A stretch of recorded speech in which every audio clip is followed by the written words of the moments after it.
Governor గారికి ఒక్కసారి పత్రాలన్నీ చూపించిన తర్వాత, ఆయనకు చెప్పిన తర్వాత, చూపించిన తర్వాత ఈ పత్రాలన్నీ కూడా కోర్టు ద్వారాలు కూడా తడతాయి.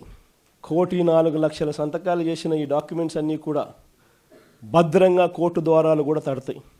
కోర్టులో కూడా పిటిషన్ వేస్తాం. 1,04,00,000 సంతకాలు రెడీగా ఉన్నాయి. మీరు ఎప్పుడు అడిగితే అప్పుడు అఫిడవిట్లు మీకు చూపించేదానికి బండ్లన్నీ రెడీగా వచ్చి మీకు చూపిస్తాయి అని చెప్పి కూడా కోర్టులో కూడా అఫిడవిట్ కూడా వేయడం కూడా జరుగుతుంది. ఇంతటితోనే చంద్రబాబు నాయుడు జ్ఞానోదయం వస్తుందని నేను అనుకోవడంలో, ఎందుకంటే ఆయన కొంచెం చర్మం అందం కాబట్టి ఇంతటితో కూడా వస్తుందని నేను అనుకోవడంలో. ఎందుకంటే మామూలుగా మీకు గుర్తుండే ఉంటుంది, పూర్వం మనం ఎప్పుడో నేను చిన్నప్పుడు జనార్దన్ రెడ్డి గారు ప్రైవేట్ మెడికల్ కాలేజ్ ఇచ్చినారు అని చెప్పి ఏకంగా ముఖ్యమంత్రి పదవి నుంచి ఆయన రాజీనామా చేయాల్సి వచ్చింది. ప్రైవేట్ మెడికల్ కాలేజ్ ఇచ్చినారని రాజీనామా చేయాల్సి వచ్చింది. నాకు అప్పుడు నేను చాలా చిన్నపిల్లోని.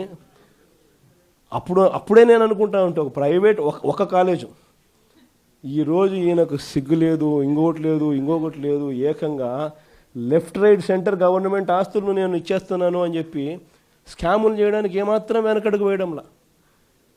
ఇచ్చేసే కార్యక్రమం చెనిక్కాయలకు బెల్లాలకు ఇచ్చేయడమే కాకుండా స్కాముల్లో ఇంకా అన్నిటికన్నా దారుణమైన స్కామ్ ఏమిటో తెలుసా? నువ్వు ప్రైవేట్ వాళ్ళకి కాలేజీలు ఇచ్చేసిన తర్వాత ఆ ప్రైవేట్ కాలేజీలు వాళ్ళు ప్రైవేట్ కాలేజీలు ఇది నడిపేటప్పుడు వాళ్ళ జీతాలు నువ్వు ఇస్తావంట. అది ఇంకా పెద్ద స్కాము.